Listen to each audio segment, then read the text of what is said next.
Welcome to all. तर आज या सेशनमध्ये आपण तुमचं जे काही विद्यार्थी किंवा पालक जे कोणी हा व्हिडिओ पाहत असतील तर तुमचं जे काही इंग्लिशचं हँडरायटिंग आहे ते जे काही तुम्ही पूर्वीचंच अक्षर काढतायत ते ॲक्च्युअलमध्ये तुम्हाला काही गोष्टी माहीत नसल्यामुळे किंवा तुम्हाला त्याविषयी असलेल्या अज्ञानामुळे तुम्ही ते खराब काढतायत. ॲक्च्युअल तुमचं आहे ते अक्षर पण थोडंसं आणखीन बेटर दिसू शकतं. ठीक आहे.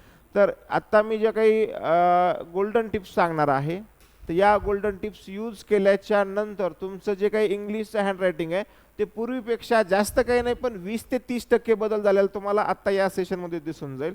यानंतर उर्वरित जो काही असेल पोर्शन ते तुमच्या पेन पकडण्यामध्ये किंवा जे काही आपण इतर लेटर घेणार आहोत त्यानंतर ते दिसून येतं. बट आजचं हे जे काही गोल्डन सेशन आहे याच्यामध्ये तुम्हाला काही टिप्स अँड ट्रिक्स दिल्या जातील ज्याच्यामुळे तुमचं इंग्लिशचं पूर्वी जे काही तुम्ही अक्षर काढतायत ते आणखीन सुद्धा चांगलं दिसायला लागेल. तर तुम्हाला स्टेप बाय स्टेप मी ज्या काही गोष्टी सांगेल त्या नोट डाऊन करायच्यात आणि फॉलो करायच्यात. तर सर्वप्रथम मी या ठिकाणी टायटल टाकतोय आजचा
ठीक आहे. तर आज आपण इंग्लिशसाठी इंग्लिशचं हँडरायटिंग चांगलं होण्यासाठी काही गोल्डन टिप्स अँड ट्रिक्स पाहणार आहोत. तर तुमचं लिहित असताना भरपूर काही गोष्टींमध्ये काही गोष्टी चुकतात, काही गोष्टी तुम्हाला कळत नाहीत. तर त्या कोणत्या कोणत्या आहेत आपण सर्वप्रथम त्या पाहूयात. तर फर्स्ट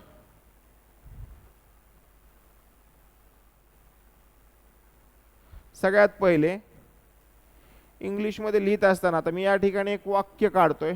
ठीक आहे.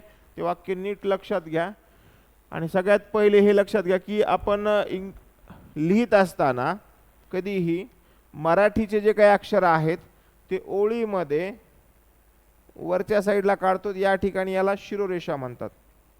आणि दुसरी गोष्ट आहे इंग्लिशचे अक्षर आपण बेस लाईनवर काढतो बॉटममध्ये, याला बेस लाईन म्हणतात. ठीक आहे. जी खालची लाईन आहे याच्यामध्ये आपण इंग्लिशचे अक्षर काढतो. तर सगळ्यात पहिला जो काही गोल्डन की आहे त्याच्यापूर्वी हे वाक्य पाहून घ्या. हे मी रेग्युलरमध्ये जे की आपण चांगलं म्हणतो अशा टाईपचं एक वाक्य काढून दाखवते. त्यानंतर तुमचं चुकतं काय मी ते ह्याच्यामध्ये क्लिअर करेल.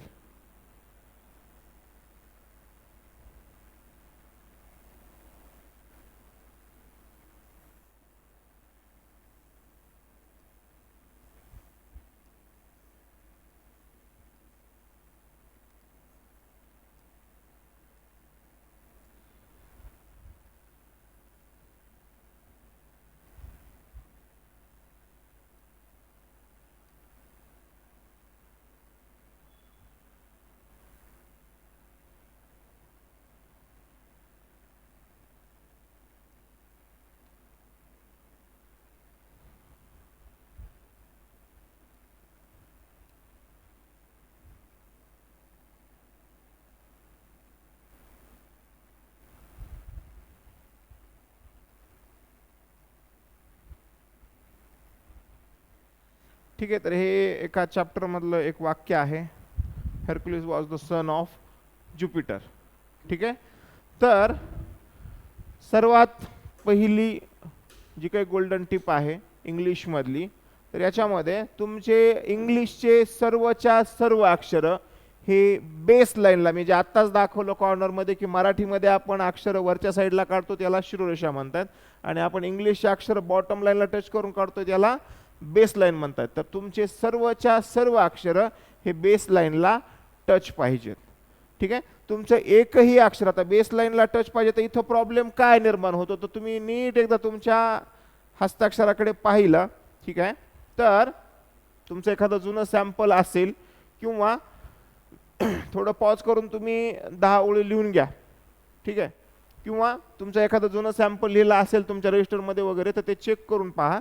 त्याच्यामध्ये तुम्हाला या ठिकाणी यात प्रॉब्लेम काय होत असतो की जर का तुम्ही हे बेस लाईनला टच न करता, याच्यात दोन टाईप्स आहेत, मेन दोन टाईप्स आहेत.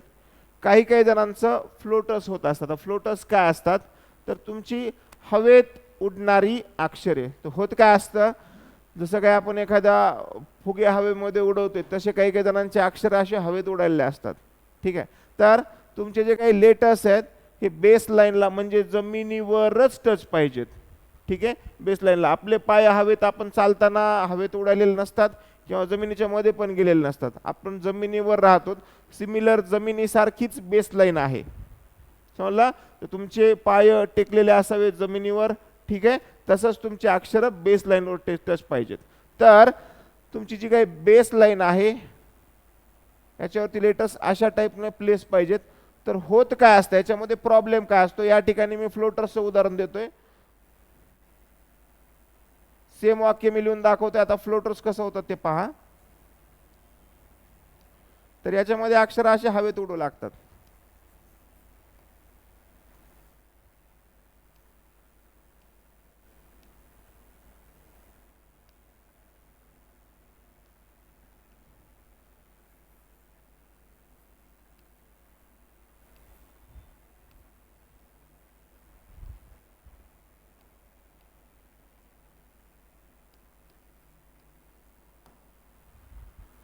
आता हे थोडंसं तुम्हाला दिसण्यामध्ये कसं दिसायला अक्षर सिमिलर तेच आहे. वरती जे काही मी लेटर्स यूज केलेत वरच्या लाईनमध्ये तीच वापरली आहेत.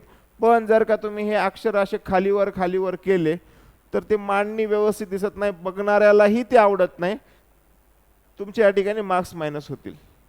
समजलं. तर हा खूप मोठा प्रॉब्लेम आहे आणि हा भरपूर जणांचा इश्यू वाटलं तर तुम्ही तुमच्या रजिस्टरमध्ये आत्ता जे काही लिहिलेलं आहे किंवा जे काही पालक पाहतायत त्यांनी आपल्या मुलाची नोटबुक चेक करायची आहे किंवा विद्यार्थी ज्यांनी हा सेशन पाहत आहेत त्यांनी चेक करायचे की तुमचे अक्षर असे हवेमध्ये उडालेले आहेत का. तर या इश्यूमुळे तुमचं हँडरायटिंग जरी तुमचे अक्षर अशा टाईपचे असतील तरी पण तुमचं अक्षर खराब दिसू लागतं. ठीक आहे. तर या फ्लोटर्समध्ये पण आणखीन काही प्रकार आहेत. जर का मला समजा स्मॉल ए काढायचं आहे तर हे 3 प्रकारे फ्लोटर्समध्ये जाऊ शकतं. पहिली टाईप आहे पूर्ण लेटर हवेमध्ये उडवलं, बेसलाईनचा आणि त्या लेटरचा काहीही संबंध नाहीये, हे लेटर पूर्णपणे हवेतच उडालेलं आहे या ठिकाणी असं. ठीक आहे. दुसरी टाईप आहे याचा सर्कल लाईनवर टच केलाय आणि समोरचा भाग हवेत उडालाय. आणि तिसरी टाईप आहे स्टार्टिंगचं सर्कल हवेत आहे आणि पुढचा भाग लाईनवरती प्लेस आहे. तर हे तिन्ही पण फ्लोटर्सच्याच कॅटेगरीत आहेत. जर का तुमचं असं पूर्णच हवेत उडाले तर खूप मोठा प्रॉब्लेम आहे, आणि असं जरी असेल तरी पण तुमचं ते चुकतंच आणि ते हँडरायटिंग कधीही पुअरच दिसणार आहे, खराब दिसणार आहे, समोरच्यावर याचं बॅड इम्प्रेशन पडतं. ठीक आहे. याच्यानंतर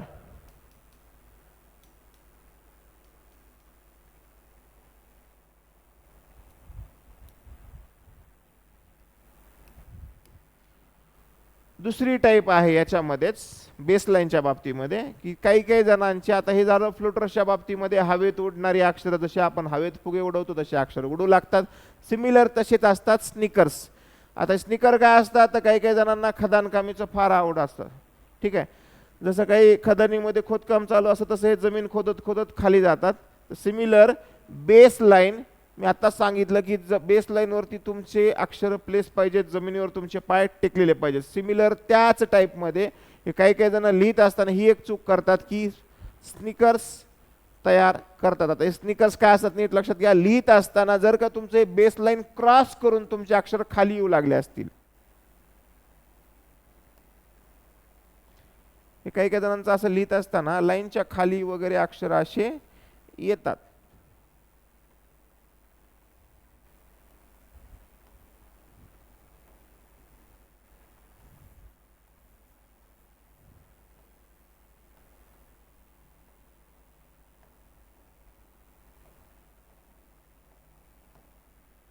आलं लक्षात? अशी जर कंडिशन होऊ लागली असेल तरी पण तुमचं हँडरायटिंग खूप जास्त पुअर दिसतं, खराब दिसतं, तुमचे अक्षर चांगले आहेत, काही इश्यू नाही, पण हा पहिला नियम आहे इंग्लिशमधला की सर्वच्या सर्व अक्षर बेस लाईनवरती प्लेस हवेत. कधीही असे डिस्टर्बिंग दिसून येत, याचा तुमच्या मार्क्सवरती नक्कीच फार मोठा इफेक्ट पडतो, तुमचे खूप सारे मार्क्स जाऊ शकतात. तर कधीही पहिली गोल्डन टिप आहे याच्यामध्ये की तुमचे अक्षर सर्व काही बेस लाईनला टच पाहिजेत, याच्यामध्ये फ्लोटर्स आणि स्निकर्स हे होऊ द्यायचे नाहीत, किंवा या दोघांचा कॉम्बो पण होतो. तिसरी टाईप असते याच्यामध्ये की काही जणांचे फ्लोटर्स होतात, काही जणांचं स्निकर्स होतं आणि काही जणांचं फ्लोटर्स प्लस स्निकर्स होतं.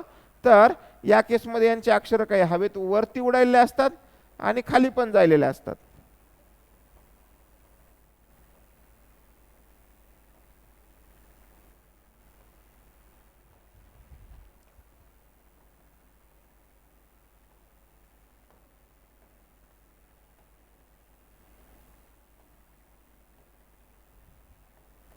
हे असं अस्ताव्यस्त अक्षर दिसू लागतं. ठीक आहे, तर नक्कीच याच्यामुळे तुम्हाला इथं फरक दिसायला असेल. या चारही ओळींमध्ये पहिल्या ओळीमध्ये मी सगळं काही व्यवस्थित लिहिलेलं आहे, हे अक्षर कसं दिसतं, आणि जर का तुम्ही फ्लोटर्स प्लस हे असे स्निकर्स वगैरे केले तर तुमच्या हँडरायटिंगवर याचा काय इफेक्ट पडतो आणि याच्यामुळे तुमचे मार्क्स नक्कीच जातात. तर पहिली गोल्डन टिप आहे सर्व अक्षर बेस लाईनला टच हवेत, ती ना ओळीच्या वर असावीत किंवा ओळीच्या खाली जाऊ द्यायची नाहीत किंवा दोघांचं मिक्सचरही नसावं. ही गोल्डन टिप तुम्हाला नोट डाऊन करून घ्यायची आहे. याच्यानंतर सगळ्यात महत्त्वाचं, इंग्लिशमध्ये लिहित असताना कधीही दोन अक्षरांमध्ये समान गॅप असावा. ठीक आहे, दोन अक्षरात समान गॅप पाहिजे. जर का तुमची मांडणी चुकली, भले तुमचे अक्षर आत्ता जे काही मी हे शिकवलेत या ठिकाणी मी जे काही काढून दाखवलंय याच टाईपचे चांगले असतील, बट त्याच्यात अक्षरामध्ये जर का गॅप वाढला तर तुमची हँडरायटिंग पुअर दिसायला लागते. तर कधीही लिहित असताना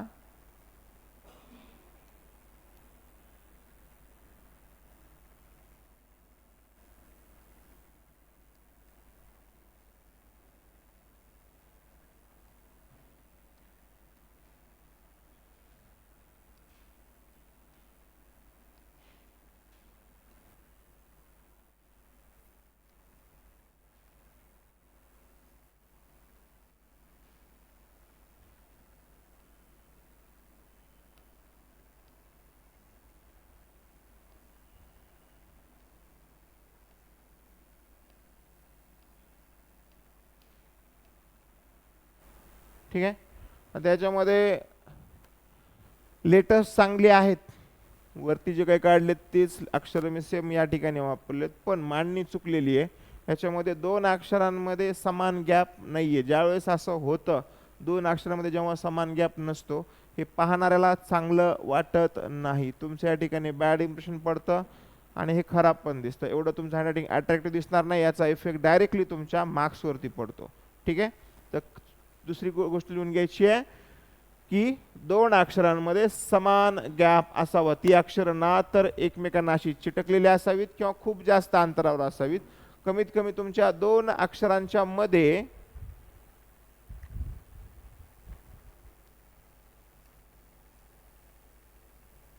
एक क्रॉस लाईन या ठिकाणी फिट बसू, या ठिकाणी एक तिरपी रेषा बसली पाहिजे, एवढं त्याच्यामध्ये डिस्टन्स असावं. ते असं जास्त पण नसावं की इथे 2-3 ओळी बसतायत किंवा खूप कमी नसावं की इथे एक पण लाईन बसत नाही, असं करायचं नाही आहे. याच्यानंतर दुसरी महत्त्वाची गोष्ट, आता मी सिमिलर हेच वर्ड्स काढतोय, सिमिलर तेच वर्ड्स काढतोय, पण इथे आपण अक्षरामधला गॅप व्यवस्थित ठेवूयात. बट जर का तुम्ही लिहित असताना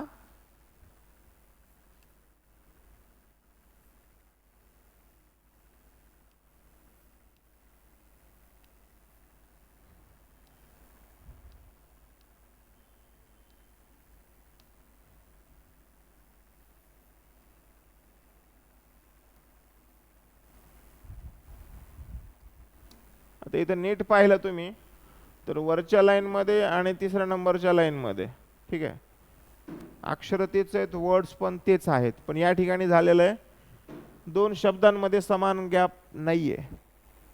समजलं? या ठिकाणी हेरकुलीज आणि वॉज मध्ये अंतर जास्त आहे, वॉज आणि द मध्ये अंतर कमी आहे, नंतर द आणि सन मध्ये अगेन अंतर जास्त झालंय. हे जर का तुमची अशी मांडणी चालू असेल, भले तुमचा अक्षर किंवा शब्द चांगले दिसायले असतील, बट ज्यावेळेस तुमचा पेपर चेक करणाऱ्याकडे, बोर्डाचा पेपर चेक करतात किंवा कोणी नवीन व्यक्ती तुमचं अक्षर पाहतं, तर नीट लक्षात घ्या, व्यक्तीची नजर डायरेक्टली कुणाची अशीच स्तुती करत नाही, कुणी असंच कुणालाही चांगलं म्हणत नाही. ज्यावेळेस त्याला खूप शोधूनही कुठेच काही सापडलं नाही, तर तो म्हणेल की अप्रतिम लिहिलंय, चांगलं लिहिलंय, छान लिहिलंय.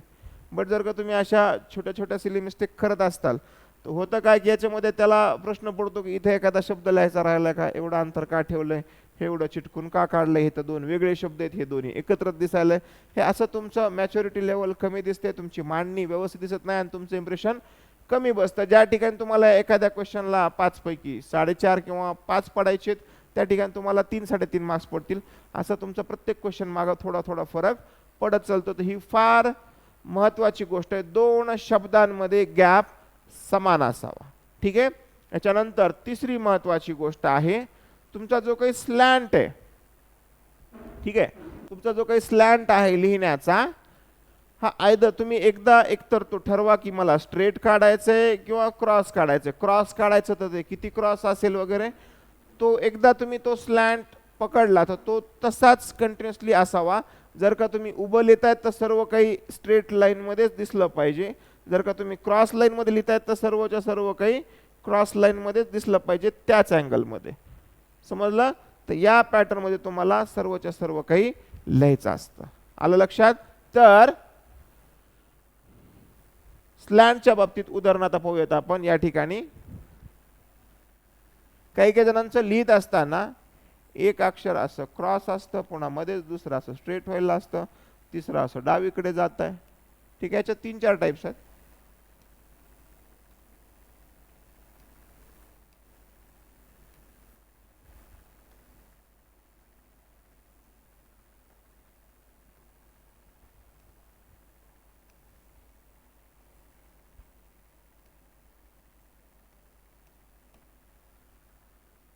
अलग लक्षात?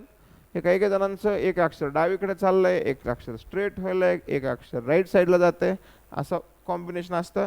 काही काही जणांचं क्रॉस आणि स्ट्रेटचं असतं. एक अक्षर असं राईट साईडला क्रॉस काढलंय, मध्येच एखादं स्ट्रेट व्हायला असतं, अगेन एखादं क्रॉस असं, पुन्हा मध्येच एखादं स्ट्रेट असतं.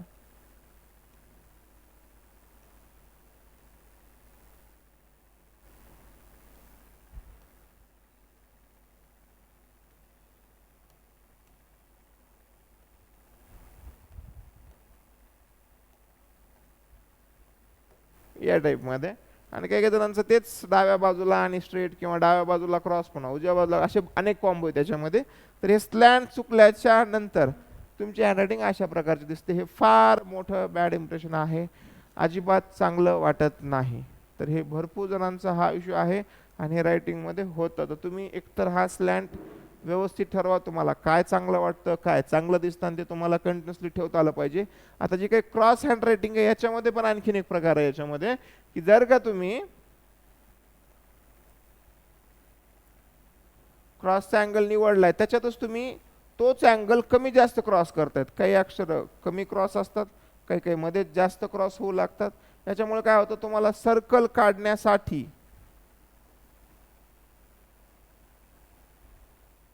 जागा मिळत नाही.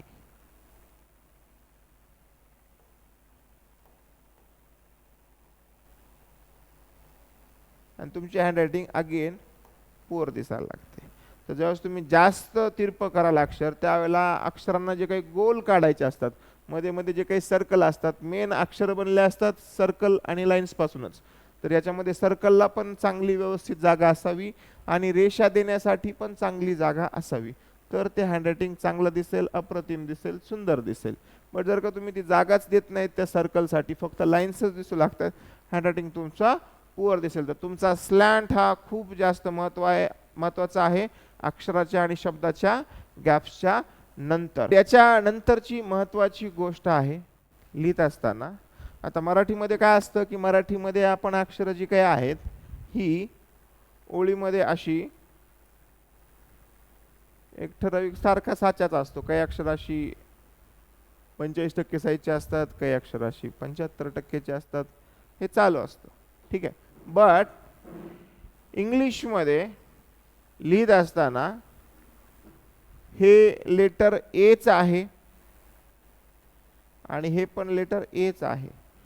दोघांचा उच्चार जरी एक होत असला तर एकाच्या नावामागे स्मॉल लावलेलं आहे आणि एकाच्या मागे कॅपिटल लावले. तर भरपूर जणांना हे कळतच नाही की हे स्मॉल कॅपिटल कशासाठी दिलंय. तर नीट लक्ष द्या, पुढचा मुद्दा फार महत्वाचा आहे. ठीक आहे, लक्ष द्या. तर नेक्स्ट जो काही मुद्दा आहे याच्यामध्ये स्मॉल आणि कॅपिटल हे इंग्लिश मधले जरी अक्षरांचे उच्चार एक होत असतील तर कॅपिटल मध्ये नावातच मोठा अक्षर असा आहे आणि स्मॉल मध्ये नावातच स्मॉल लेटर असा आहे. तर काही काही जणांना हा फरकच कळत नाही. ते लिहितात कसं, नीट लक्ष द्या. ह्याच्यामध्ये 2-4 कॅटेगरी आहेत. काही काही जण कॅपिटल कोणतं स्मॉल कोणतं काहीच फरक नसतो, सिमिलर हेच वाक्यवरचं मी लिहून दाखवतोय, अशा टाईपची मांडणी त्यांची चालू असते.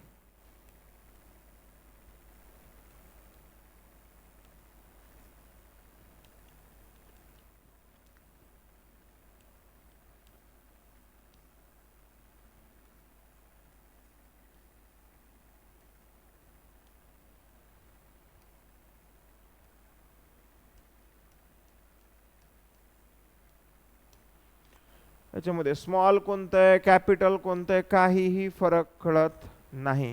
काही काही जण कॅपिटल थोडंसं मोठं काढतात बट अगेन स्मॉल सगळे सारखेच असतात त्यांचे. काही काही जण असं कॅपिटल थोडं मोठं काढतात बट त्यांचे स्मॉल नियरली सारख्याच साईजचे असतात त्याच्यामध्ये.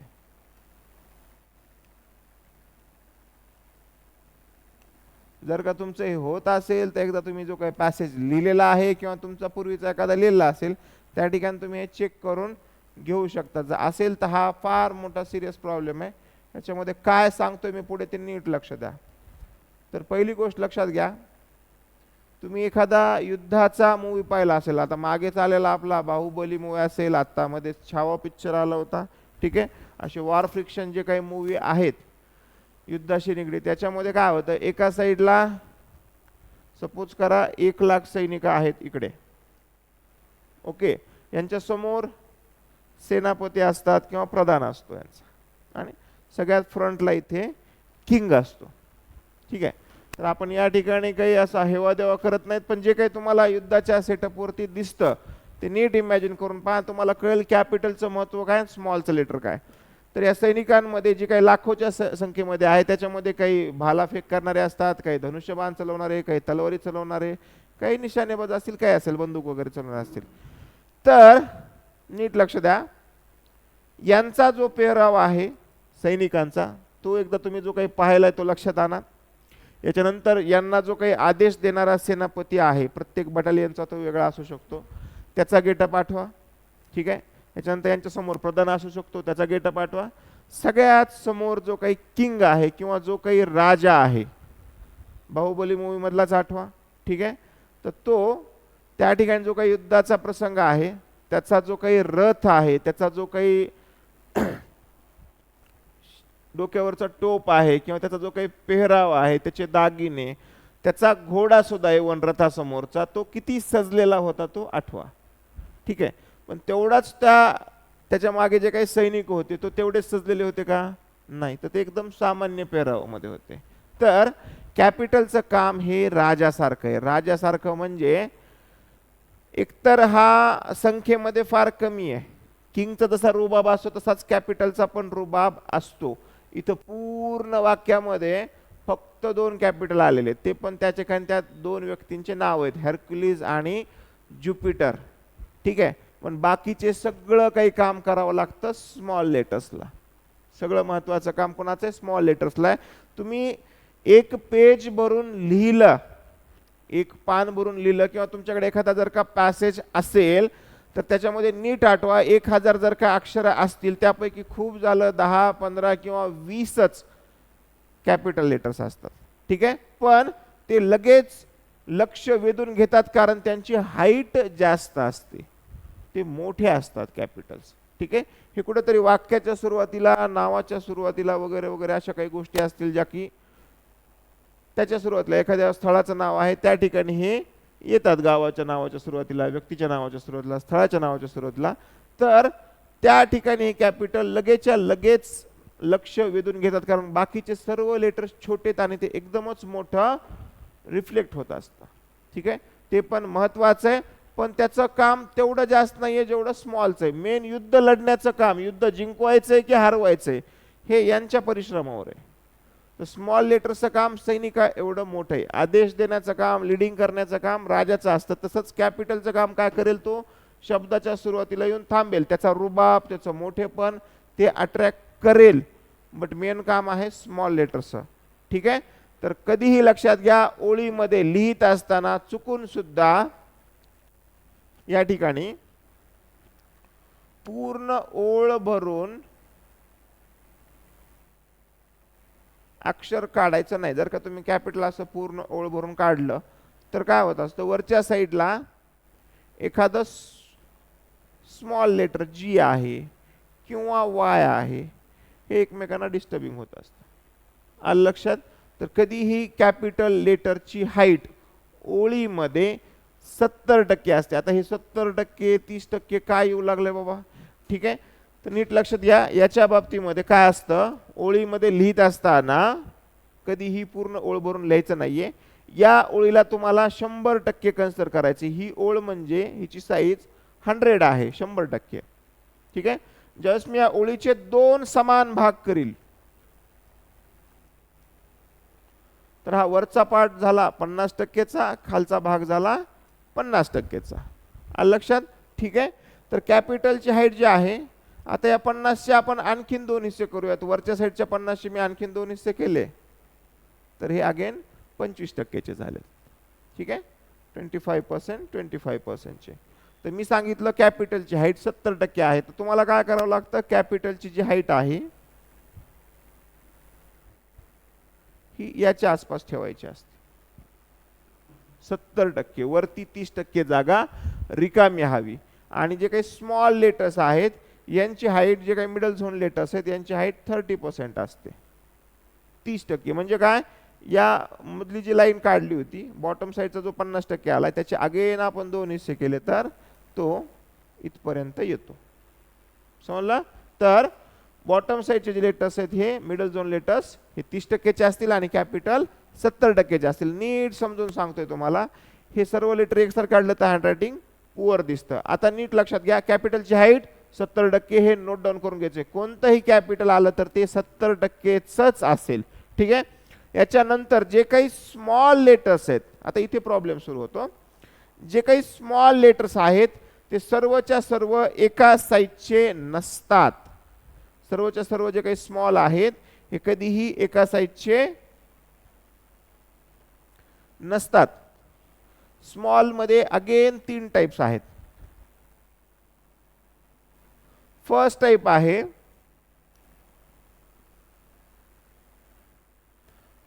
आहे, मिडल झोन लेटर.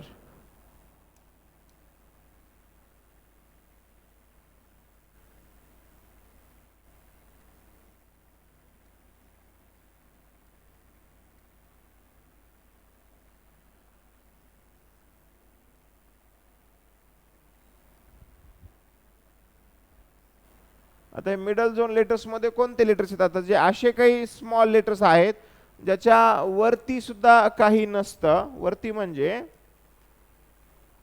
इथे टी ची लाईन मोठी आहे.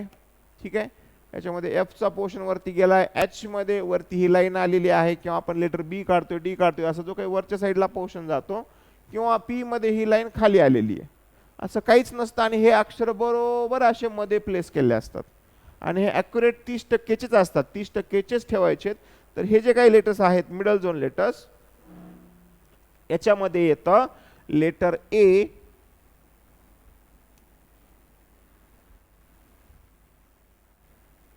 सी, ई,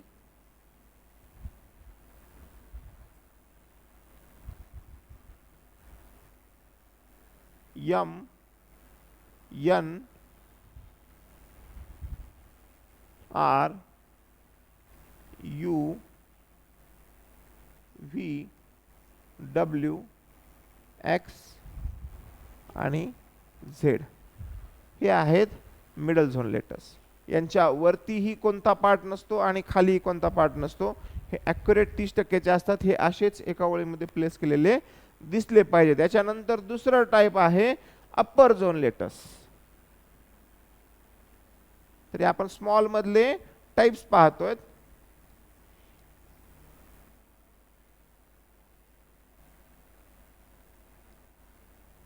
आता जे काही अप्पर झोन लेटर्स आहे त्याच्यामध्ये काय होत असतं की आता जे काही आपण ए काढलंय 30%चं, ठीक आहे, याच्यामध्ये वरच्या साईडला इथे एखादा पार्ट ऍड होतो किंवा तिकडे आपण आता एन काढला आहे सपोज करा, हे पण मिडल झोन लेटर आहे.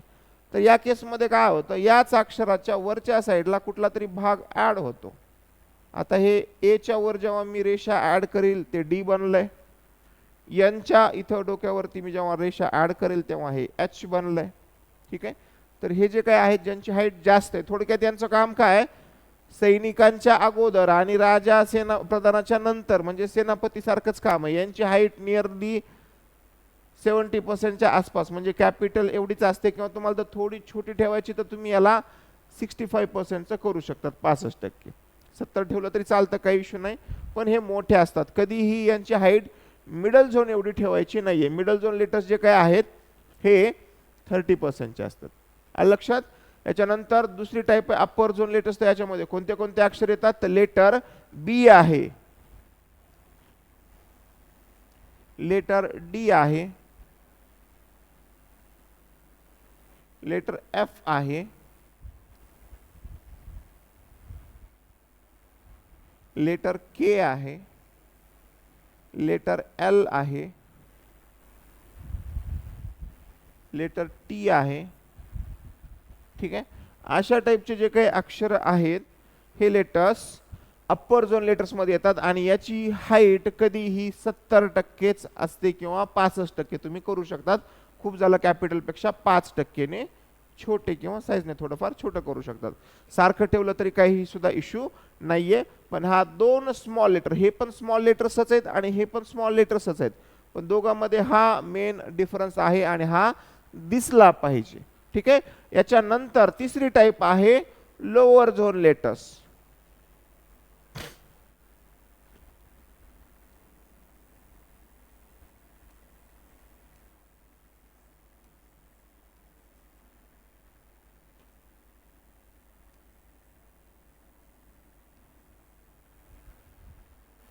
आता लोअर झोन लेटर्स मध्ये काय होतं, तर जे काय आता मी सांगितलं हे लेटर ए आहे 30%चं, आता आपण त्याचा डी बनवलंय. तर याच्या नीट लक्ष द्या, याच्यामध्ये काय होतं, हे ए आहे 30%चं, आता आपण त्याला वरती लाईन ऍड करून अप्पर झोन लेटर बनवलं. आता याच लेटरच्या बॉटमच्या साईडला काहीतरी पार्ट येतो एखादा, सपोज करा इथे हा आलाय, हे लेटर जी बनलंय. ठीक आहे. किंवा याच्याच खाली क्यू बनलं हे लेटर. ठीक आहे. किंवा आपलं जे काही लेटर यू होतं याच्या खालच्या साईडला हा पार्ट आलाय, तर याचा वाय बनलाय. तर या लेटरच्या खालच्या साईडला कोणता तरी पार्ट येतो, एखादा ॲडिशन होतं. पण या तिघांमध्येही अप्पर झोन असेल, लोअर झोन असेल आणि मिडल झोन असेल, काही गोष्टी थोड्या कॉमन असतात. सपोज करा मी ते तिन्ही टाईपचे लेटर एकदाच काढतोय. हे मिडल झोन लेटर आहे, हे अप्पर झोन लेटर आहे आणि हे लोअर झोन लेटर आहे. आता या तिन्ही मध्ये जे काही सर्कल आहेत मधले, याची हाईट 30%च असते.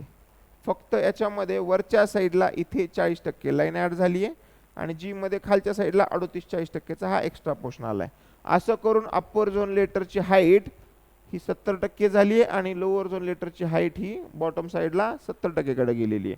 बाकी सगळ्यांचा मधला जो काही पार्ट आहे हा नियरली सगळीकडे 30%च्या आसपास असतो. इथे तुम्हाला अप्पर झोन लेटर मध्ये एफ किंवा एल टी अशा पॉज सोडून लेटर बी डी एच आणि के मध्ये दिसायला लागेल की यांचा जो काही पार्ट आहे, हा दुसरा सर्कल असेल किंवा हा एक्स्ट्रा पार्ट आहे, हा 30%चाच दिसतोय. बाकी ती रेषा एक्स्ट्रा ऍड झाली. तर लोअर झोन लेटर आपण आता पाहत होतो. तर हे लोअर झोन लेटर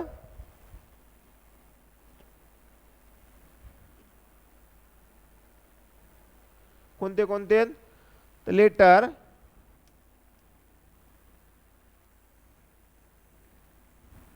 जी आहे, त्याच्यानंतर लेटर जे आहे, लेटर पी आहे, लेटर क्यू आहे, लेटर वाय आहे.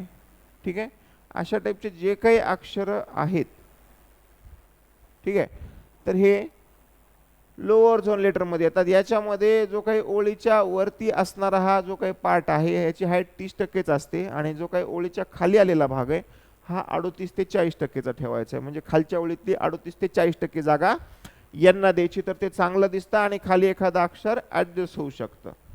समजलं?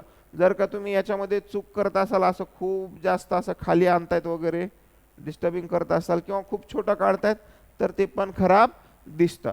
ठीक आहे, तर कधी हा रूल फॉलो करायचा. तर स्मॉल मध्ये 3 टाइप्स आहेत.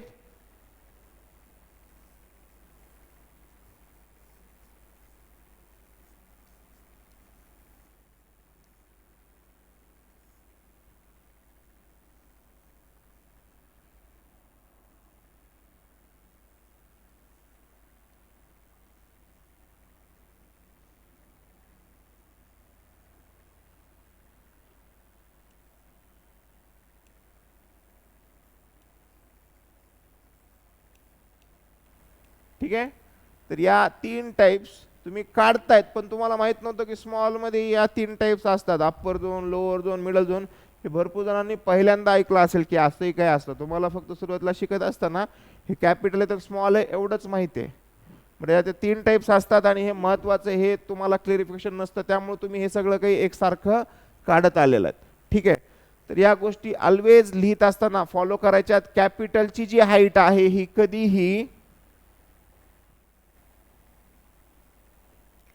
कॅपिटलची जी हाईट आहे ही कधीही 70% ठेवायची. ओळीमध्ये 70% म्हणजे इथपर्यंत येतं.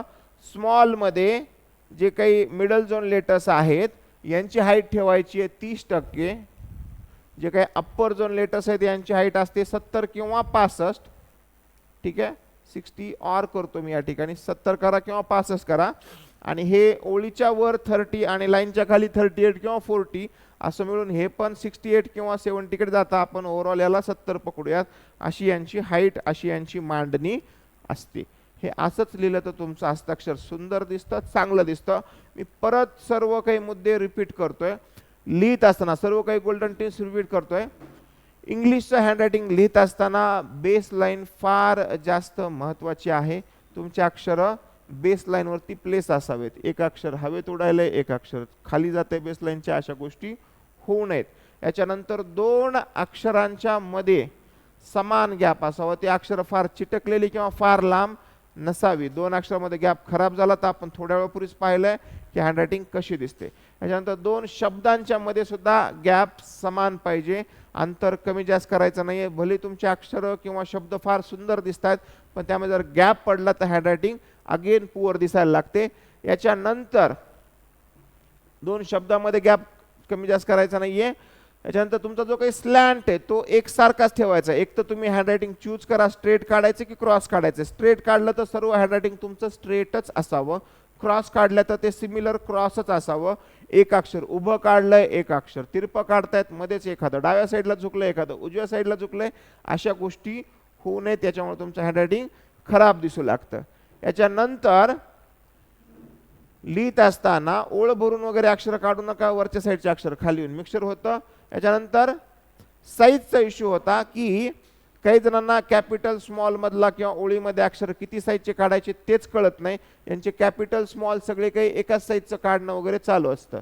तर कधीही कॅपिटल लेटरची हाईट ही 70% असते. ओळीमध्ये 70%. जे काही मोठे अक्षर आहेत एकतर हे संख्येनं फार कमी येतात, पण त्यांचा ते अक्षर रुबाबदार दिसली पाहिजेत, तर आपलं इम्प्रेशन समोरच्यावर चांगलं पडेल. दुसरी गोष्ट, जे काही स्मॉल लेटर्स आहेत याच्यामध्ये एकच टाईप नसते. स्मॉल मध्ये 3 वेगवेगळ्या टाईप्स आहेत.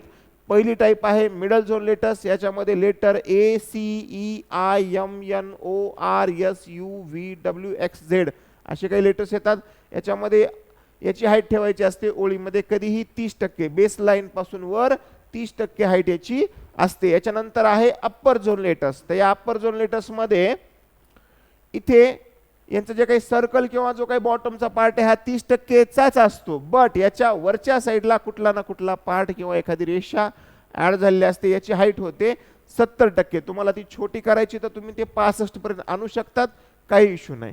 तर हे लेटर अप्पर झोन लेटर 70%चा असतं. याच्यानंतर असतं लोअर झोन लेटर.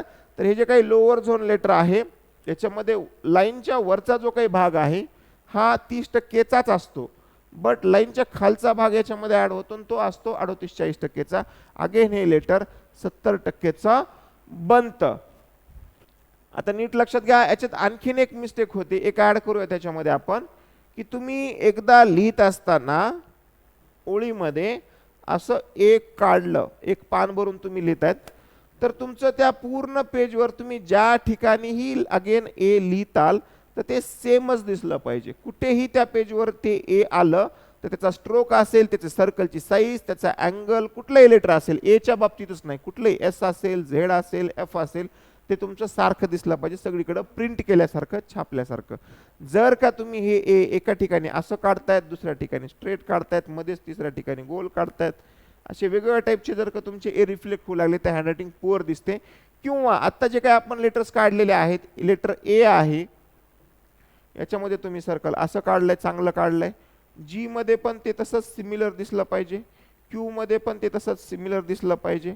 अशा टाईपमध्ये हे पॅटर्नमध्ये डी लेटरमध्ये पण हे असंच सिमिलर आलं पाहिजे. जर का तुमचं हे अस्ताव्यस्त होऊ लागलं, अस्ताव्यस्त म्हणजे तुमचं हे ए मध्ये असं येत आहे, जी मध्ये ते सर्कल वेगळं आलंय, क्यू मध्ये अगेन वेगळं येत आहे, ठीक आहे, वेगवेगळ्या टाईपचे तुम्ही सर्कल्स काढले तर तुमचं हँडरायटिंग पुअर येतं, हँडरायटिंगचं इम्प्रेशन खराब पडतं. भले तुमची हँडरायटिंग चांगली असेल तर. जे काही अक्षरांमध्ये समान पार्ट्स असतात, समान म्हणजे कोणते, ए मध्ये, ओ मध्ये, किंवा इथे डी असेल किंवा जी असेल, इथे क्यू आहे, इथे पी आहे, इथे बी आहे, यांचे सर्कल सारखे आहेत, तर हे गोल सगळीकडे सारखे असावेत.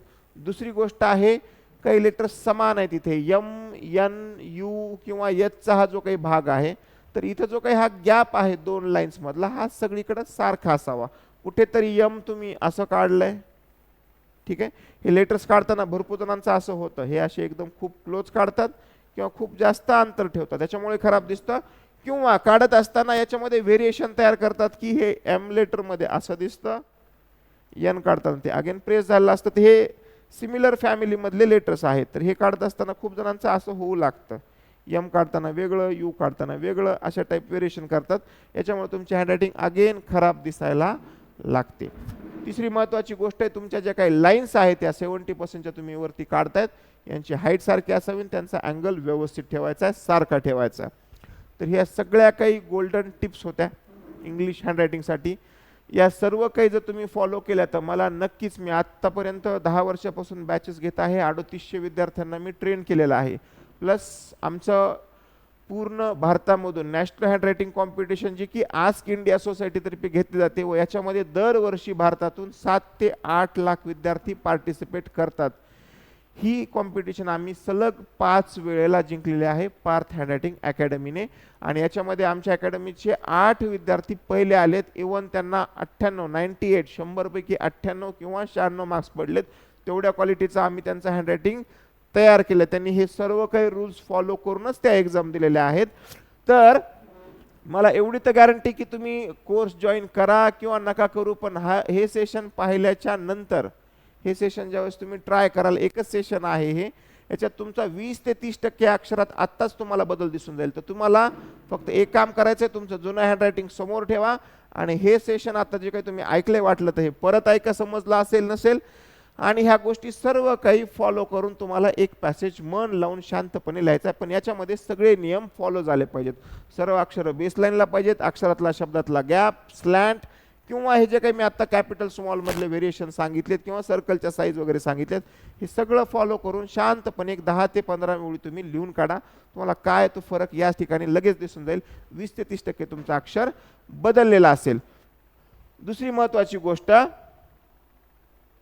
जर का या एका सेशनमध्येच तुम्हाला फरक दिसू लागला असेल तर आपले असे इंग्लिशचे अनेक सेशन आहेत. त्याच्यामध्ये पेन कसा पकडायचा या ठिकाणी तुमची फॉल्ट असतात, त्याच्यामध्ये तुमचं अक्षर बदलतं.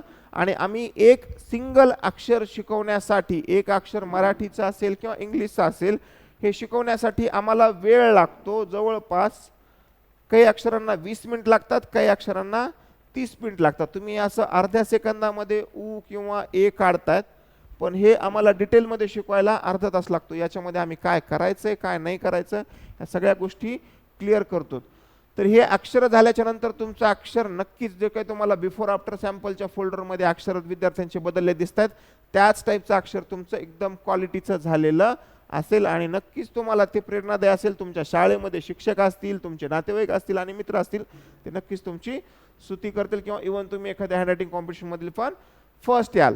ठीक आहे, तर हे सगळे रूल्स फॉलो करून आजचा हा सेशन या ठिकाणी आपण थांबवतो. तर हे सगळं काही काय करायचं तुम्हाला, हे रूल्स फॉलो करा आणि पॅसेज वगैरे लिहायचं आहे. थँक्यू.